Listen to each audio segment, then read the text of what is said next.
दोस्तों, आज की कहानी बहुत सुंदर है, लास्ट तक जरूर सुने। आखिरी खत।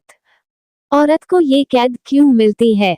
शायद तुम्हारे मौन का कारण तुम्हारी अपनी कैद ही रही हो। पुरुष प्रधान समाज में औरत पा ही क्या सकती है? मेरे धैर्य की सीमा टूट चुकी है। औरत की जिंदगी में ठीक कुछ नहीं होता, ठीक होगा भी नहीं। काश तुमने जरा सा सहारा दिया होता तो शायद मैं इतना बड़ा निर्णय न लेती। मैं कहीं भी अपने पैरों पर खड़ी हो जाती। मैं तो दस्तकें देती रही हूँ, लेकिन तुम सब बहरे हो गए हो। तुम्हारी बेटी का ये खत तुम्हारे नाम आखिरी खत होगा। पहले भी जाने कितने खत तुम्हें लिखे, सब में अपनी व्यथा कथा उड़ेलती रही। हर आहट पर चौंक कर दरवाजे की ओर देखती रही। शायद मेरे वीर को भेजकर तुम मुझे कैद से आजाद करा सको। वो वीर जिसकी कलाई पर पिछले 24 साल से राखी बांधा करती थी और तुम हर बार हुमायूं कर्णवती की कहानी सुनाकर भाई का मान बढ़ाया करती थी। मैं वो कहानी बड़े मनोयोग से सुनती थी। कर्णवती की राखी पाकर एक विजातीय भाई उसको मदद के लिए लश्कर सहित पहुंच गया। तो क्या मेरा भाई बहन की पुकार पर नहीं दौड़ पड़ेगा? इसी उम्मीद के सहारे जाने कितनी बार शब्दों की बैसाखी लिए अपने भाई को पुकारती रही। लगता है मेरी आवाज तुम तक नहीं पहुंची। पहुंचती भी कैसे? बेटी की ससुराल और मायके के बीच एक शीशे की नाजुक दीवार जो खींच जाती है। ससुराल की देहरी पर खड़ी बेटी बड़ी हसरत से दीवार के पार झांकती रहती है, लेकिन उसकी आवाज शीशे की दीवार से टकराकर उसके ही पास लौट आती है। तुम नहीं जानती कि जितने भी खत मैंने तुम्हें लिखे कैसे लिख पाए। देह को कागज बना आंसुओं से ढेरों इबारतें रची, स्वयं ही बांच बांच कर धोती रही और जब थक गई तो रात के स्याह अंधेरों में अपने जख्म सहलाती कागज कलम लेकर बैठ गई।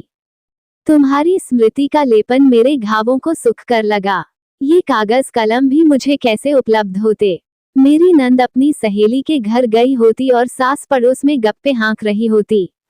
बस मौका हाथ लग जाता, उसकी कॉपी के बीच के 2 पृष्ठ निकाल लेती, उसको फेंकी बेकार कलम में उठा लेती। खाली रिफिल से भी 2-4 लाइनें लिखी जाती।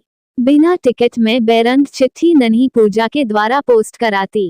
पूजा कौन है यह नहीं बताऊंगी, क्योंकि मेरी मृत्यु के बाद जब ये पत्र तुम्हें मिलेगा तुम पूजा को खोजोगी। पूजा उसका असली नाम नहीं है। मुझ डूबती को तिनके का सहारा वही तो है, इसीलिए मैं उसे पूजा कहती और समझती हूँ। इस पूरे समाज और दोनों परिवारों में एकमात्र वही मेरी अपनी है। तुम्हें ये पढ़कर शायद अच्छा न लगे, क्योंकि माँ से बढ़कर कोई अपना नहीं होता, पति से बढ़कर कोई परमेश्वर नहीं, लेकिन अब मैं किसी के भले बुरे का एहसास समाप्त कर चुकी हूँ। हाँ, तो मैं कह रही थी मेरे बेरंग पत्र शायद तुमने न भी छुड़ाए हो। मेरा पता उनमें था नहीं, अतः मुझ तक लौटकर आ नहीं सकते थे। शायद पोस्ट ऑफिस की रद्दी की टोकरी में पड़े हों। यह मेरी मजबूरी थी कि मैं टिकट के लिए पैसे न जुटा सकी। पता नहीं क्या सच है क्या झूठ, लेकिन मैं जब भी तुम्हारे पास आती, तुम्हें अपनी व्यथा कथा सुनाती, सास ससुर की फरमाइशें तुम्हें बताती। इस परिवार को मुझसे अधिक टीवी, फ्रिज और स्कूटर की आवश्यकता थी। एक अदद औरत का मूल्य इतना भी नहीं। अपनी प्रताड़ना के चिन्ह अपनी देह पर दिखाती। तुम निर्निमेष देखती आंसुओं की झड़ी लगा देती, फिर आहिस्ते से मेरी पीठ पर हाथ रखकर कहती, धैर्य रख कुंतल, धीरे धीरे सब ठीक हो जाएगा। मैं तुम्हारी आंखों में झांकती, धैर्य की सीमा तलाशती। एक बेचारगी के अलावा कभी कुछ भी तो नहीं मिला।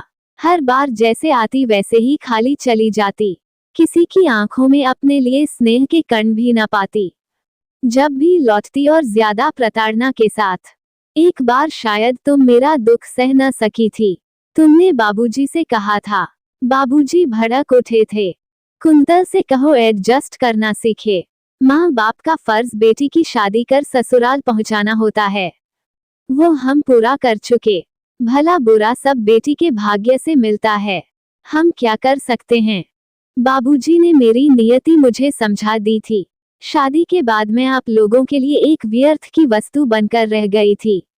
न तो भाई की भुजाओं में इतना दम रहा और न माँ के ममता भरे आंचल की छांव रही। पिता का आशीर्वाद भी नहीं। मैं क्या से क्या हो गई। पूरे 22 साल जिस आंगन में उगी पनपी वही बेगाना हो गया। फिर अपना कौन था, न यहाँ न वहाँ। औरत को ये कैद क्यों मिलती है? शायद तुम्हारे मौन का कारण तुम्हारी अपनी कैद ही रही हो। पुरुष प्रधान समाज में औरत पा ही क्या सकती है? मेरे धैर्य की सीमा टूट चुकी है। औरत की जिंदगी में ठीक कुछ नहीं होता, ठीक होगा भी नहीं। काश तुमने जरा सा सहारा दिया होता तो शायद मैं इतना बड़ा निर्णय न लेती। मैं कहीं भी अपने पैरों पर खड़ी हो जाती। मैं तो दस्तकें देती रही हूँ, लेकिन तुम सब बहरे हो गए हो। इस पत्र की समाप्ति के 5 मिनट बाद मैं भी नहीं रहूंगी, लेकिन अंतिम निवेदन है कि मेरी लाश की कीमत मत वसूल करना। तुम्हारे ही शब्दों में मेरी शादी के साथ तुम सबका फर्ज पूरा हो गया था। अतः अब उन पत्रों को भुलाने की कोशिश मत करना जो मैंने तुम्हें लिखे थे। मैं रोज ही सुनती हूँ कि बेटी के मरने के बाद मायके वालों को बेटी का मोह होता है। जीते जी तो वे नरक से निकाल नहीं सकते, मरने के बाद लड़के वालों से रकम वसूली के लिए सारे हथकंडे अपनाते हैं। मुझ जैसी कितनी ही कुंतलें केवल इसीलिए दम तोड़ देती हैं कि उनकी माँ भी अपनी नहीं रहती। मैं जानती हूँ आपको अनिता के ब्याह की चिंता है, लेकिन मेरी लाश और पत्रों से वसूले धन से अनिता का ब्याह नहीं होगा। ये पत्र लिखा भी इसलिए है कि अनिता को कुंतल न बनना पड़े। अलविदा।